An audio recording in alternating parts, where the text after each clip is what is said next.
Sir ఇప్పుడు షర్మిలకి PCC president వచ్చే అవకాశం ఉంది అంటారా? అలాగే ప్రభావం ఎలా ఉండబోతుంది అంటారు కాంగ్రెస్ తరఫున? ఇప్పుడు అది క్లియర్ అయిపోయింది. మొన్నటి వరకు ఏంటంటే ఆమెను ఏఐసిసిలోకి తీసుకుంటారని, ఏఐసిసిలో తీసుకోవడం ద్వారా దేశవ్యాప్తంగా ఆమె సేవలను వినియోగించుకుంటారు. అందులో భాగంగా ఆంధ్రప్రదేశ్లో కూడా వినియోగించుకుంటారు. బట్ ఆమె పోటీ మాత్రం ఖమ్మం నుంచి ఎంపీగా రంగంలోకి దించుతారు.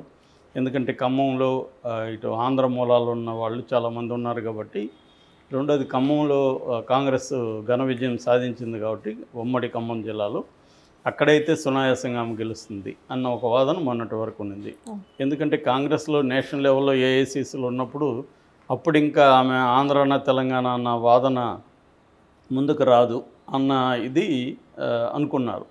బట్ ఇప్పుడు ఏమైందంటే నిన్న సడన్గా PCC Andhra Pradesh PCC Pradesh Congress committee అధ్యక్షుడు గిడుగు రుద్రరాజు రిజైన్ చేశాడు. ఆయన ఇప్పుడు రిజైన్ చేయడానికి కారణం క్లియర్గా ఈమెను ఆ పోస్టులో పెట్టడమే. అంటే ఆమెకి ఏఐసిసిలో ఉన్నా లేకపోయినా ఆమె ఖమ్మం నుంచి అయితే పోటీ చేసే ఇది కనిపించట్లేదు. ఎందుకంటే ఖమ్మం నుంచి సోనియా గాంధీ పోటీ చేయబోతుందన్న ఒక వార్త కూడా వస్తుంది. కాబట్టి ఆమెను కంప్లీట్గా ఆంధ్రప్రదేశ్కి పరిమితం చేసి అక్కడ కాంగ్రెస్ను రివైవ్ చేసే బాధ్యతను ఆమెకి ఇవ్వబోతున్నట్టు అర్థమవుతుంది. నిజానికి ఆ వైపుగా ఆమె కూడా సిగ్నల్స్ ఇచ్చింది.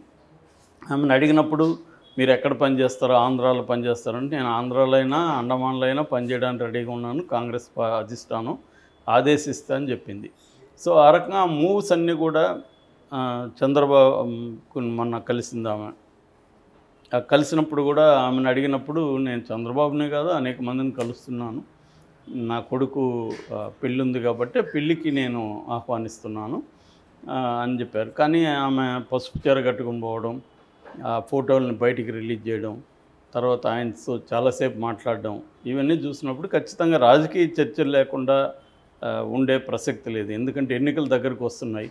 చంద్రబాబు అంతసేపు ఏం మాట్లాడాడు అన్నప్పుడు మా నాన్న గురించి మాట్లాడాడు, వాళ్ళిద్దరు స్నేహం గురించి మాట్లాడాడు అని చెప్పింది. అవి ఎంతసేపు మాట్లాడతారు వాళ్ళు? ఎందుకంటే ఇప్పుడు అది సందర్భం కాదు కదా. సందర్భం ఏంటంటే రాజకీయాలు ఇక్కడ వేడివేడిగా ఉన్నాయి. ఆల్రెడీ ఈమెను ఇక్కడ దింపడమే చంద్రబాబు కుట్రని వైసీపీ ఆరోపిస్తుంది. అలాంటప్పుడు ఆ టాపిక్ రాకుండా ఉండే ఛాన్సే లేదు. కాబట్టి ఆమె సింబాలిక్గా కూడా కట్టుకొని పోయి కూడా ఉండొచ్చు. ఎందుకంటే ఆమె పసుపు చీర కట్టుకుంటున్నప్పుడు ఆమెకు ఒక డెలిబరేట్గా ఐడియా ఉంటుంది కదా, దీనివల్ల ఎటువంటి ఎఫెక్ట్ ఉంటుందని. ఎందుకంటే రాజకీయాలు ఏంటంటే సింబాలిక్గా జనాలకి ఎటువంటి సందేశం ఇవ్వాలి, మాటల ద్వారా ఎటువంటి సందేశం ఇవ్వాలి, ఇవన్నీ వీళ్ళకి రాజకీయ నాయకులకి చాలా క్లారిటీ ఉంటుంది. సో ఈ క్లారిటీతోనే ఆమె వెళ్ళినట్టుగా మనం అర్థం చేసుకోవచ్చు. అంతకుముందు కూడా మనం చూసాము, లోకేష్కి కూడా ఆమె గిఫ్ట్లు పంపడం, దాని గురించి అడిగినప్పుడు కూడా నేను కేటీఆర్కి కూడా పంపాను, కవితకు కూడా పంపాను, చాలామందికి పంపాను, ఆయన ట్వీట్ చేశాడు కాబట్టి అది బయటకు వచ్చింది అని చెప్పింది ఆమె. సో ఏదేమైనా ఒకవేళ వీళ్ళందరికీ పంపించి అతనికి పంపించినా కూడా అతనికి పంపించడం అంటే తన అన్నకి వ్యతిరేకంగా బద్ధశత్రువుగా ఉన్న అతనికి పంపించినట్టే కదా. ఇక్కడంటే ఓకే కేటీఆర్కి వెళ్ళి, కానీ అక్కడ పంపించడం అంటే ఖచ్చితంగా ఆమె ఒక సిగ్నల్ అయితే ఇవ్వదలుచుకుందాం. అదేంటంటే నేను మా అన్నకి వ్యతిరేకమైన శిబిరంలో ఉండబోతున్నాను అనే ఒక సిగ్నల్ ఇచ్చింది. అది క్లియర్గా అర్థమవుతుంది. సో ఇప్పుడు క్లియర్ అయిపోయింది కాబట్టి ఆమె పీసీసీ రేపు మాపు ఆమెను అనౌన్స్ చేస్తారు. ఆమె రంగంలోకి దిగుతుంది. ఇటు ప్రియాంక కానీ లేకపోతే రాహుల్ కానీ ఇద్దరు కానీ ఆంధ్రప్రదేశ్లో ఒక పెద్ద సభ ఏర్పాటు చేసి ఆ సభ ద్వారా కాంగ్రెస్ తరఫున సమర శంకరావం పూరించే అవకాశం కనబడుతుంది. అయితే ఈ కాంటెక్స్ట్లో మళ్ళీ చర్చ ముందుకు వచ్చింది. అదేంటంటే ఈమెకు గ్రీన్ సిగ్నల్ ఇచ్చారు, జగన్ గుండెల్లో రైళ్లు పరిగెత్తున్నాయి అన్న ఒక ఇది వినిపిస్తుంది. ఇది గత కొంతకాలం నుంచి చర్చ ఉంది. ఈమె కాంగ్రెస్ తరఫున రంగంలోకి దిగితే జగన్కి నష్టమా లాభమా? కొంతమంది వైసీపీ అభిమానులు లాభమే, ఎందుకంటే ప్రభుత్వ వ్యతిరేక ఓటును చీలుస్తుంది కాబట్టి జగన్కి ఆ మేరకు లాభమే. అసలు ఈమెని కాంగ్రెస్లోకి పంపించిందే జగను, ఇదంతా అన్నా చెల్లెళ్ళు కలిసి ఆడుతున్న డ్రామా అని కూడా కొంతమంది వ్యాఖ్యానిస్తున్నారు. ఇంకొంతమంది చంద్రబాబే ఈమెని తీసుకొచ్చాడు. చంద్రబాబుకి 2 రకాల ప్రయోజనాలు ఉన్నాయి ఈమెను తీసుకురావడం ద్వారా. ఒకటి, జగన్కి వ్యతిరేకంగా నిలబడ్డ ఒక ఫ్యామిలీ మెంబరు సొంత చెల్లిని నిలబెట్టడం ద్వారా సొంత చెల్లికే న్యాయం చేయలేని జగన్ రేపు ప్రజలకు ఏం చేస్తాడు? సొంత బాబాయిని చంపుకున్నాడు, సొంత చెల్లిని సొంత తల్లిని దూరం పెట్టేశాడు. ఇతనికి అధికారం అనే ఒక తీవ్రమైన డిజైర్ ఉంది, అధికార వ్యామోహం ఉంది, దానికోసం ఇతను ఏమైనా చేస్తాడు అన్న ఒక నెరేటివ్ని బలంగా జనంలోకి తీసుకుపోవడం అది ఆల్రెడీ చేస్తుంది. దాన్ని ఇంకా బలం చేకూరుస్తుంది. ఈమె రేపొద్దున ఈమె కూడా ఏదో ఒక నెరేటివ్తో రావాలి కదా. సో రేపు ఈమెను కూడా అడుగుతారు జగన్ పట్లని ఇదేంటి మీరు ఎందుకు వచ్చారని. అప్పుడు ఆమె జగన్ ప్రభుత్వానికి వ్యతిరేకంగా మాట్లాడకపోతే కాంగ్రెస్కి బలం పెరగదు కాబట్టి ఆమె మాట్లాడాల్సిన పరిస్థితి ఏర్పడుతుంది. సో అది ఏర్పడినప్పుడు చంద్రబాబుకి ఆ రకమైన హెల్ప్ జరుగుతుంది. రెండవ వ్యూహం ఏంటంటే పవన్ కళ్యాణ్ స్టేచర్ తగ్గించడానికి ఈమెను తీసుకొచ్చారన్న వాదన కూడా ఒకటి ఉంది. ఎందుకంటే పవన్ కళ్యాణ్ తరపున డిమాండ్స్ పెరిగిపోతున్నాయని, 40 నుంచి 60 సీట్లు అడుగుతున్నారని, ఒక 5 ఎంపీ సీట్లు అడుగుతున్నారని, తర్వాత సీఎంగా 2.5 సంవత్సరాలు సీఎం షేర్ అడుగుతున్నట్టుగా వార్తలు వస్తున్నాయి. ఓపెన్గానే హరిరామ్ జోగయ్య లెటర్ కూడా రాశాడు.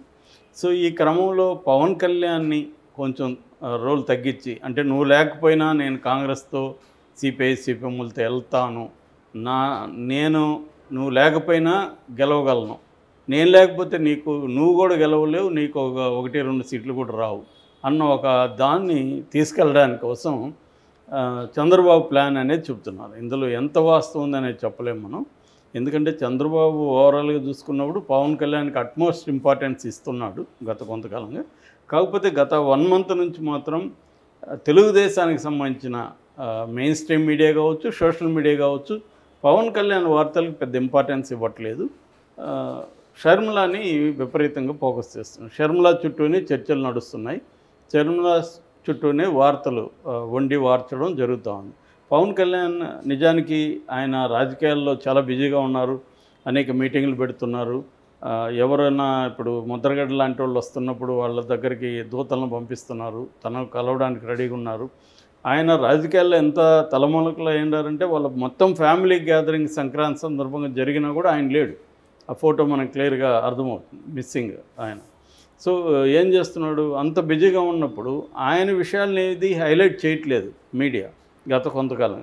అంటే చంద్రబాబు గత చరిత్ర తెలిసిన చాలామంది మాట్లాడేది ఏంటంటే, ఈయన ఎవరినైనా కానీ తనకు అవసరం ఉన్నప్పుడు ఆకాశానికి లేపుతాడు, తనకు అవసరం లేనప్పుడు తొక్కేస్తాడు అన్న వాదన కూడా వినిపిస్తుంది. దానివల్ల కూడా ఈమెను తీసుకొచ్చాడు. ఈ రకంగా డబుల్ ఎడ్జెడ్ వెపన్ లాగా ఈమెని వాడుకుంటాడు. ఒకవైపు జగన్ని డీల్ చేయడానికి, ఇంకొక వైపు పవన్ కళ్యాణ్ని కొంత కట్ చేయడానికి, పెరగకుండా డిమాండ్స్ పెరగకుండా అనేది చెప్తున్నారు. ఎందుకంటే పవన్ కళ్యాణ్కి ఎక్కువ సీట్లు ఇస్తే చంద్రబాబుకు తలనొప్పి ఏంటంటే, పవన్ కళ్యాణ్కి ఫర్ ఎగ్జాంపుల్ 25-30 ఇచ్చాడు అనుకుందాం ఫైనల్గా, అన్ని చోట్ల క్యాండిడేట్లు లేరు ఆయనకి. కొత్తగా ఇప్పుడు ఎవరైనా వస్తే తెలుగుదేశంలో వద్దని చంద్రబాబు అక్కడ పంపించాలి, అటువంటి పరిస్థితి ఉంది. ఇప్పుడు ముద్రగడ తెలుగుదేశంలో చేరితే బాగుండదు కాబట్టి జనసేనలోకి వెళ్తున్నాడు. రేపొద్దున ఆయన గెలిచినా తెలుగుదేశంలోకి రావడానికి గ్యారంటీ ఏం లేదు. సో అలాగా రెండవది ఏంటంటే, పవన్ కళ్యాణ్కి యూత్ సపోర్ట్ ఉంది, కానీ కాపుల్లో కూడా కాపు సమాజం మొత్తం పవన్ కళ్యాణ్ వెంట ఉన్నారని చెప్పడానికి నిదర్శనం ఏమీ లేదు.